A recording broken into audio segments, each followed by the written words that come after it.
మన ప్రస్తుత ఎమ్మెల్యే సంజయ్ గారికి. మనము వీరి కుటుంబాన్ని ఏ విధంగా వాళ్ళ కుటుంబాన్ని ఏ విధంగా చేసుకుంటారో ప్రజలందరినీ కూడా అంటే అన్ని పార్టీల కార్యకర్తల్ని అదేవిధంగా ఓటర్లను మంచి ప్రేమ సౌహృదయంతో చేసుకున్నట్టుగా ఇన్ని సంవత్సరాల నుంచి ఈ విధంగా ఎక్కడ వ్యతిరేకత వచ్చినా ఆ 2% వ్యతిరేకత వచ్చినా మన కొట్ల నియోజకవర్గంలో మాత్రం వ్యతిరేకత లేకుండే ఎక్కడెక్కడో యోధుడు వచ్చి ఇక్కడ నిలబడ్డాయని మనము మన అమ్మకపేట గ్రామం తరపు నుంచి మెజార్టీ తెప్పించుకున్నటువంటి కార్యకర్తలకు నాయకులకు అందరికీ మరీ కృతజ్ఞతలు తెలుపుతున్నాం. అదేవిధంగా బాజిరెడ్డి గోవర్ధన్ గారు కూడా చాలా మంచి వ్యక్తి. నాకు ఒక రాజకీయ అనుభవం ఉంది కాబట్టి 30 సంవత్సరాల నుంచి కూడా వారి చరిత్ర చాలా బాగుంది. చిన్న స్థాయి నుంచి విద్యాసాగరరావు గారు ఏ విధంగా చిన్న స్థాయి నుంచి వచ్చిందో వారు కూడా చిన్న స్థాయి నుంచి వచ్చి కార్యకర్తలకు అండదండగా ఉన్నటువంటి వ్యక్తి. అటువంటి వ్యక్తిని మనము కారు గుర్తుకేసి భారీ మెజార్టీతో గెలిపించుకుందాం. జై తెలంగాణ. ఈ కాలు ఒకటి ఇప్పటికి ఇంకా పోలే నరం బుక్క మీద నరం ఎక్కిందంటే కోస పెడుతున్నారు. కూకుంటే నేర్చుకోవాలి అటు నేర్చుకోవాలి లైట్ నేర్చుకోవాలి కోస ఇస్తున్నారు.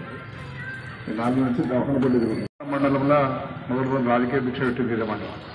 ఒకటిసారి ఎమ్మెల్యేగా ఓడిపోయినా డిప్యూటీసీ గెలిపించారు. మళ్ళీసారి ఇండిపెండెంట్ ఓడిపోయినా 4 సార్లు సీరియల్గా ఎమ్మెల్యే గెలిపించినా ఒకసారి జడ్పీటీసీ గెలిపించింది. మొన్న నా కొడుకును కూడా పెడితే 5 సార్లు ఎమ్మెల్యేగా ఒకసారి జడ్పీటీసీ 6 సార్లు ఎన్నికలు గెలిపించిందంటే నా అంత అదృష్టవంతుడు ఎవరు లేరు అనుకుంటున్నా. అయితే బాగా సంతోషపడతానండి. ఎందుకంటే ఒక సామాన్య కుటుంబం నాది. కులం ఏదైనా కుటుంబంలో ఉంటే సామాన్య కుటుంబం. అప్పుడు చిన్నగా 10-15 ఎకరాల భూమి ఉండే నాకు కష్టపడ్డా సైకిల్ దొక్కిన ఈ రాజేశ్వరరావుపేటలో మన పక్కకున్న రాజేశ్వరరావుపేట షాదబాయి పెట్టాం. 2000 రూపాయలకు షాదబాయి అప్పుడు సైకిల్ మీద వస్తుంటే మెట్కెళ్ళి అట్లా కష్టపడి ఇంతమంది ప్రజల ప్రేమ నుంచి ఉరుకున్నాం. అది పెద్ద గ్రేట్. రాజకీయ కుటుంబం ఉన్నాం. మా నాన్న సర్పంచ్ ఉండను, పోలీస్ పార్టీలు ఉన్నాం, పట్టువారు ఏది లేవు మాకు పదులు. మా ఊళ్ళో కూడా సామాన్య రైతులు మేము. పెద్ద కుటుంబం 9 మంది మేము కుటుంబం. లాస్ట్ చిన్నోడిని నేను 9వ నెంబర్. కష్టపడి పైకి వచ్చినాం. ప్రజలతో ఆదరాధనలు ఉన్నాం. కొన్ని మీ అందరి ప్రేమ పాత్రుడైనాం. మీరు విడిచిపెట్టి పోవాలని కానీ అయ్యో నా జీవితం ధన్యమైందని ఎప్పుడు చెప్పుకుంటా అందరికి చెప్తాం. మా దోస్తులకు కానీ వాళ్ళందరికీ చెప్తా. ఇంతమంది నన్ను ఆదరించి నన్ను 4 సార్లు కంటిన్యూ ఎమ్మెల్యే గెలిపించి నా కొడుకు మన టికెట్ ఇస్తే కొడుకుని గెలిపించి ఒకసారి జడ్పీటీసీగా రాజకీయ దీక్ష ఇక్కడ నుంచి బ్రహ్మటం మన నుంచి పెట్టి 6 సార్లు ఎన్నికల్లో గెలిచినాం. గెలిచిన ఎప్పుడు కూడా గర్వపడతాం మీ అందరి ప్రేమతో. ఇప్పుడు జరుగుతున్నది మొన్న మనం గెలిచినాం. అమ్మకపేట నుంచి మెజార్టీ ఇచ్చే రోజు గెలిచినాం.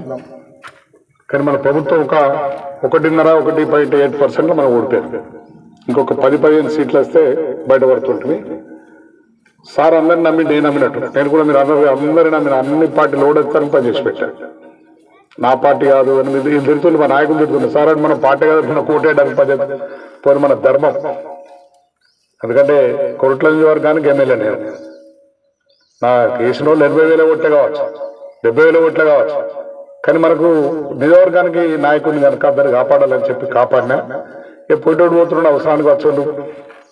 అవసరాన్ని తీర్చుకున్నారు, పనులు చేసుకున్నారు. ఇప్పుడు ఒక్కొక్కడు ఏదో పోతుంది. ఏదో విప్లవం వచ్చినట్టున్నది. కాంగ్రెస్లో పోకపోతే చచ్చిపోతాం.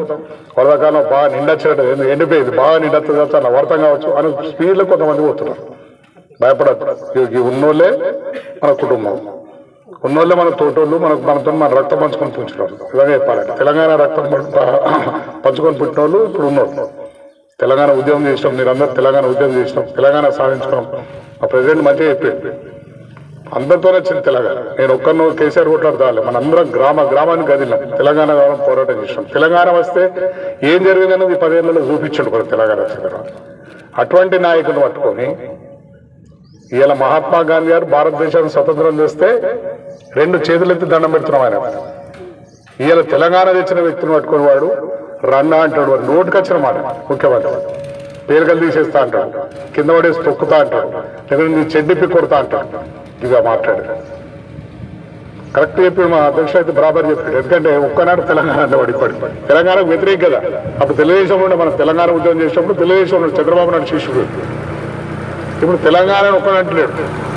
మన అంబేద్కర్ జయంతి వస్తే ఊరు వాడలో మనము అంబేద్కర్ దండలేసాం. అంబేద్కర్ అందరి వాడు, ఒక ఎస్సీలకే బీసీలకే కాకుండా మన అందరి వాడని చెప్పి అంబేద్కర్ గారికి పోతాం, అందరం కలిసి దండలేస్తాం, నివారణ అర్పిస్తాం.